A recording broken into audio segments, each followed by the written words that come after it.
Hello?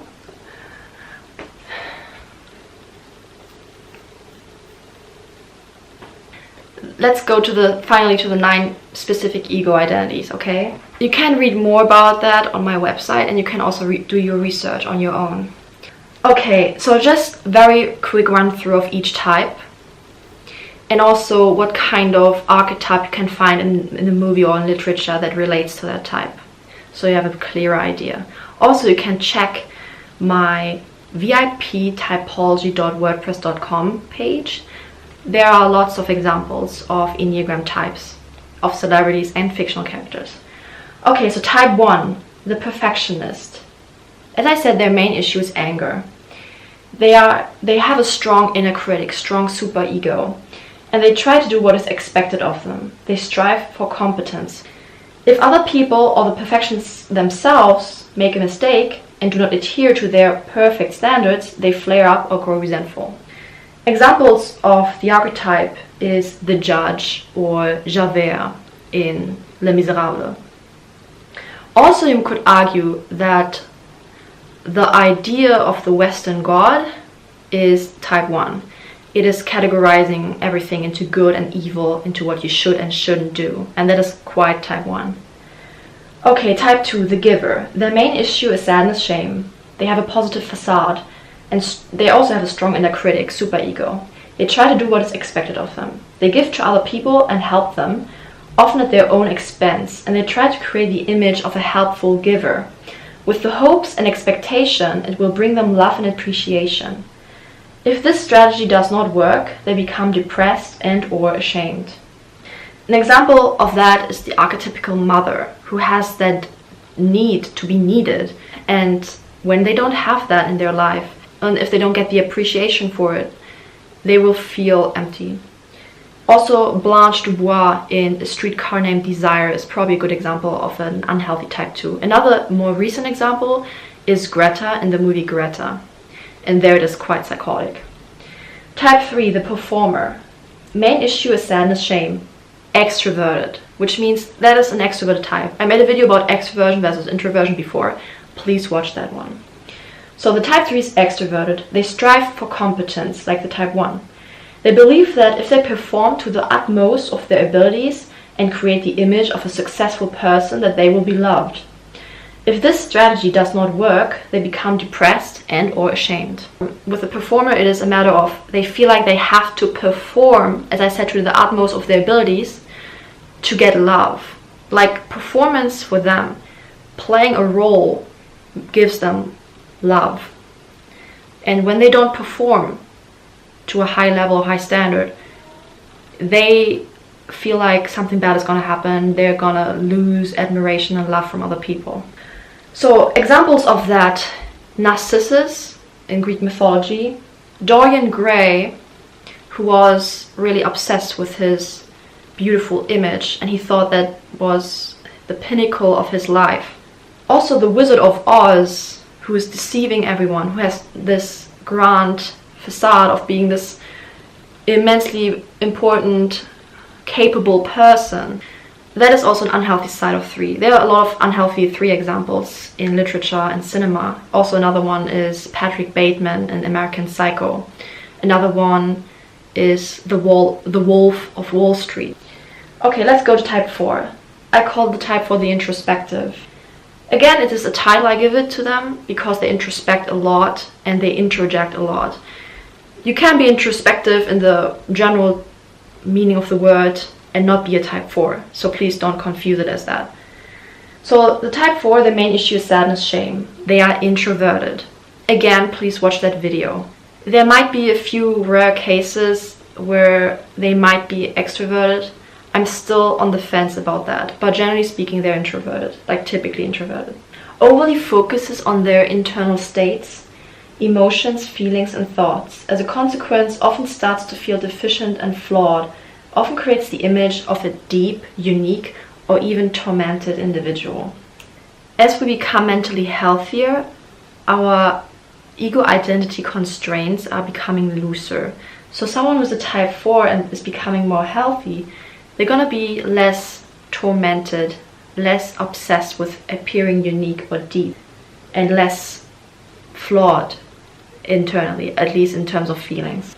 They are emotionally vulnerable. The examples for type 4 would be the Phantom of the Opera, who creates this mysterious, enchanting image of a phantom, of the angel of music, and at the same time feels very flawed and deficient.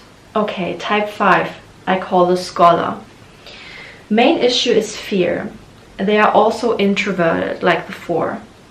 They strive for competence, like the 1 and the 3. They acquire theoretical knowledge and the position of an expert because it makes them feel more secure and able at dealing with the world. And they require their own personal space. If this strategy does not work or they are being intruded upon, they are overcome with fear and anxiety. Type 5 famous examples would be Faust by Goethe. He is on the search for the meaning of life and on the search for the secret of life. And he's a scholar, a typical scholar, constantly learning about the world. A more recent example of a type 5 is Stephen Butler in Netflix Bandersnatch movie. Okay, the next one, type 6, the Troubleshooter. Main issue is fear. They have a strong inner critic or superego. They try to do what is expected of them, or they rebel against it. The rebellion is the counterphobic state, or the counterphobic stance. The phobic stance is, as I said, they will try to do what they think they should do, similar to a type 1, but it is more fear-based. They are emotionally vulnerable, like the type 4.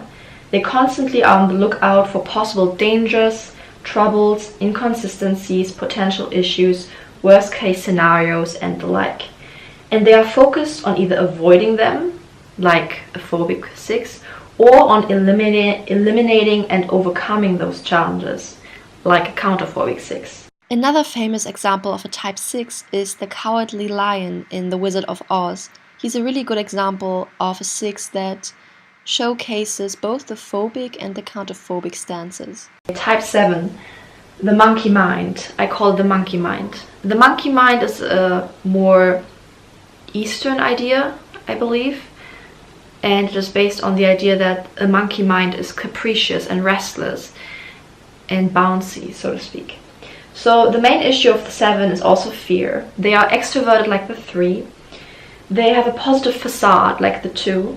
And they throw themselves into fun, opportunities, potentials, events, ideas, and the like in the external world in order to run away from whatever frightens them. They are quite restless internally and externally. If this strategy does not work, they are overcome with fear and anxiety. So, famous example of the 7 is the trickster archetype, the Joker. Okay, the type 8 I call the dominant, because they tend to be domineering at unhealthy levels. So their main issue is anger, like for the 9 and the 1. They are extroverted like the 3 and the 7, and they are emotionally vulnerable like the 4 and the 6. They have the need to feel dominant or be in control of other people or situations. They get angered when they're not in control or not dominant over a situation or someone else, or when they want to prove a point. And they may have issues with losing control over themselves. The interesting thing is that the counterphobic 6 often tries to emulate the type 8 because it seems like being dominant can quench their fears. It is like a dog that barks but doesn't bite. Like a counterphobic 6 might use aggression because they are scared and because they think it's gonna make them more secure. With the 8, it is more a matter of being dominant, of domineering, and also oftentimes their anger has a punishing effect. Like they're trying to put themselves above someone. Like with the 8, their anger is more a matter of who's the boss. They're trying to gain authority or power over someone. As I said, with the 6, it is more a matter of self-defense, and it is more a matter of feeling scared and wanting to reach a level of security. It is not so much about punishing someone, about gaining control or dominion over someone. That is more of an 8 thing. In most stories, the villain is usually an unhealthy type 8. Other examples are the leader, the boss, the tyrant. A famous example is Sergeant Hartman in Full Metal Jacket. And last but not least, the type 9, I call the Peaceseeker, because they seek peace and harmony. So their main issue is also anger, like the 1 and the 8. They are introverted, like the 4 and the 5. And they have a positive facade, like the 2 and the 7. Due to their desire for peace, they try to repress any negative feelings, especially their anger around others. As a consequence, they are often unaware of their real issues. They're often asleep to their own real desires, angers, and issues. But they will still have intense moments of being really angry, and they were gonna repress that though. And the problem is they often try to subvert or to repress their own desires for the sake of peace. So that means that expressing their desire or their want is going to create discord. They are more likely going to repress it. However, that it's going to stir up their anger, and eventually that's going to come out in an unhealthy way. In most stories, the main protagonist is a type 9 because he's easy to identify with. He's like a blank slate. Examples are Harry Potter, Frodo in Lord of the Rings, Bella in Twilight. Stereotypically speaking, 9s are often the wallflowers, the everyman. Thanks for watching. Stay tuned for part 3, where I go a bit into how to type yourself. Please subscribe, like, and share. Bye!